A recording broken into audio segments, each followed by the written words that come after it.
Hey everybody, this is Ryan with the Harvey Historical Society and with the Chicago Southland Politics Facebook page. And as you know, we've been talking to people that are running for the races, the local races in the Southland. So please, everyone, vote, vote, vote.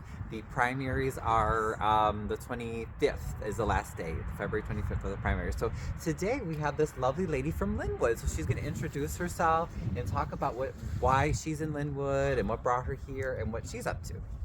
Okay, well, my name is Dr. Detonya Armstrong. What brought me to Lynwood is it's a beautiful place. Lynwood is just a beautiful neighborhood. I have children that have grown up here and now grandchildren, so I want my grandkids to grow up in a beautiful neighborhood. That's what really got me to Lynwood. A little bit about me. Of course, I went from homelessness to the doctor's office. So, in my past, I was homeless. Shared a abandoned building, slept on the floor with other abandoned homeless men. So it was traumatizing, but it built who I am today. And can you tell us what you do today? Well, fast forward now, I am a doctorate of nursing practice, a certified nurse practitioner, also a psychiatric nurse practitioner. So I went back to do mental health because I found that most of my medical patients were not taking care of the medical because they had mental issues. So I went back to get that degree so I can help on both sides. Yeah. That's an amazing transformational story right there. So okay. And then have you been involved in Lynwood politics for a while, or what have you been doing? I have not been in politics in Lynwood. I would say I've been more in politics in healthcare because we all know that business is politics. So I've run nursing homes, hospitals, home healthcare. So I've done the politics in that way, and I kind of want to bring that nursing and that caring over to the village. Oh, okay. And that's something I remember. We interviewed Rolanda, who's also running, and she mentioned that you guys have a lot of healthcare related folks in town. Yes. So that's like a popular job field. It is a popular field. Oh. Yeah. So what? Tell us about what you have seen that you like as far as in Lynwood and Lynwood politics, like things that you feel that maybe the current administration is doing well that you want to see continue. Well, I think they kind of engage the people. I think that's kind of really good what the administration is doing. I want to continue that part.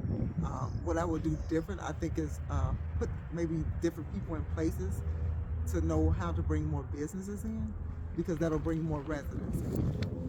Okay, so there, I noticed that with my conversation with Rolanda too. She said that there's hasn't been too much changing as far as bringing in new businesses, so that's something that she wanted to see. How do you feel Lynwood rates and Lynwood government rates as far as transparency and honesty? That is a theme that we're trying to hit on. We're trying to hit on in all the different towns we're talking to. Well, as far as transparency, I want to keep the race, as positive as possible, but I want to just talk about my transparency as far as what I want to do for the people. Because I feel like, again, as a nurse, we take a simple as a thermometer. When you see when it's red, it's hot. When it's blue, it's cold. That's what we want to do with the finances, with everything. We want to put it right there where people can readily read it, understand it, put it in layman's terms. I don't want to come in and say, wait, how do I read this chart? Can you help me? You should be able to sit down on your couch and say, oh, it's red today. Go follow this line. Give them like a job support, showing them how it's red. Oh, it's red today. This is why. Oh, we had to pay this. Oh, it's down. What did they do here? We need them to understand. I want to be very transparent. It's the village money, so it shouldn't be hid. We shouldn't have to ask why, where it's going. Readily available and easily to read. Would you be willing to go so far as like to put documents on the website, for instance, so that your residents could just log in and say, oh, look, here's the budget and here's where we're spending this, or is that sort of what you're talking about? That is exactly what I'm talking about. And it's like, it's adding a chart, it's adding, even if how they say this is surgery for dummies. You want to make it as easy as possible for anyone. I'm a smart woman, but I'm not going to always be the smartest person in the room. But I'm smart enough to know when I need help. And so we need to help in all of these different aspects. I want to help every person in this village to have their voice heard. That's part of the transparency that I want. Okay, and then there have been a lot of questions about the and confusion about the mayor's salary. So there have been some folks that have asked, well, we heard that the mayor's making this large amount. I think it was around 93,000, and then someone else said, yeah, but the former mayor did too. So why is that an issue? And then someone else mentioned that the former mayor was trying to make the mayor a part-time position. So I'm just not quite clear on all that. Is the mayor job, is that a part-time job? And then what is going on with the salary? And then what would you like to see happen with all that?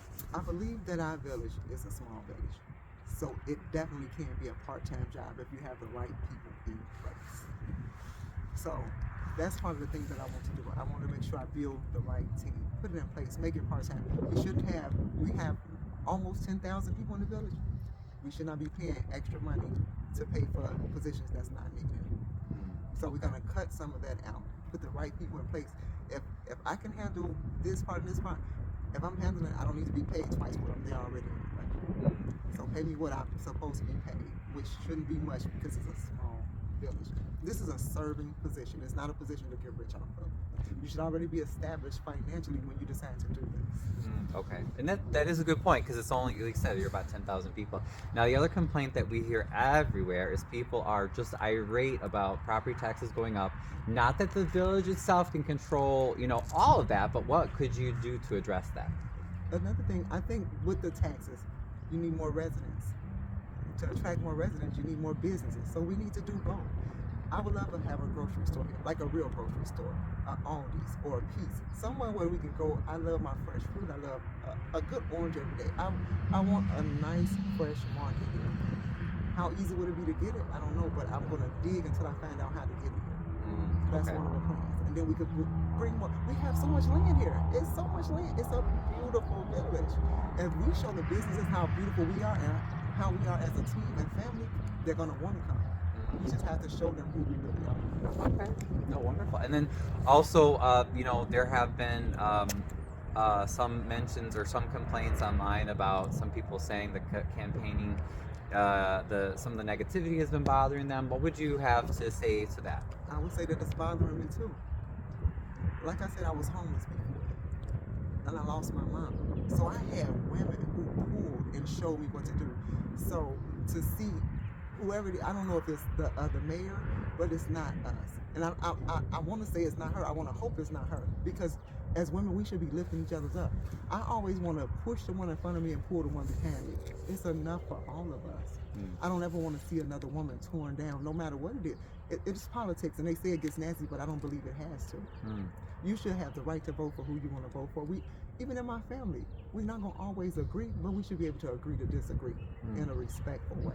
And then another question, I just did an interview with some folks running in Calumet City, and these two ladies had a lot to say about some very, very serious charges, including a sexual harassment lawsuit against Thaddeus Jones, who's a state rep, and he's also the mayor. And others have alleged that it's quite clear that he is working with Miss Curry, who is your opponent.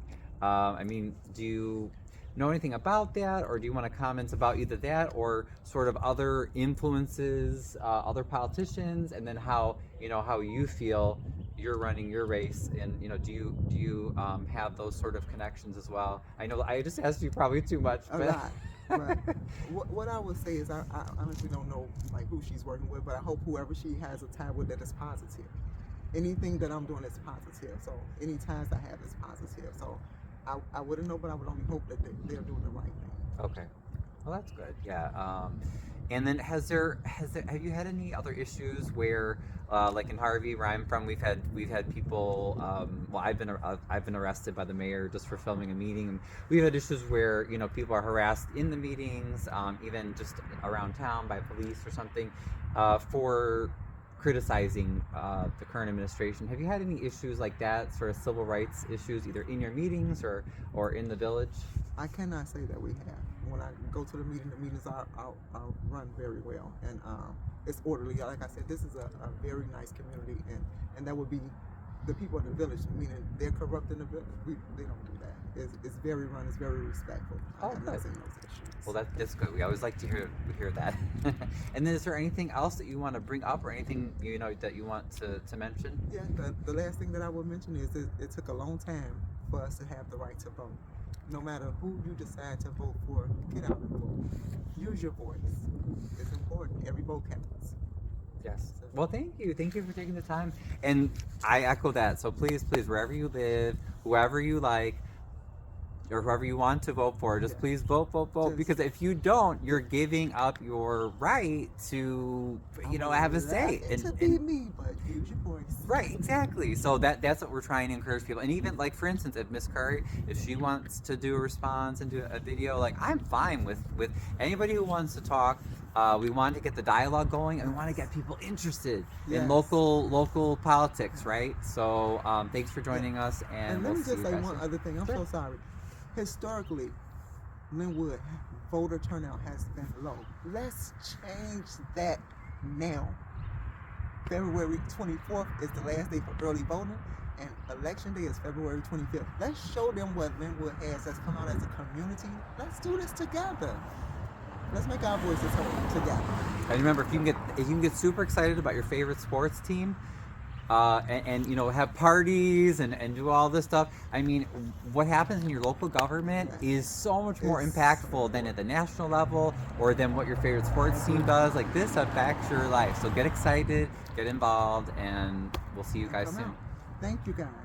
Thank you. for Thank having you. me. Thanks for being with us. Okay. Thank you so much.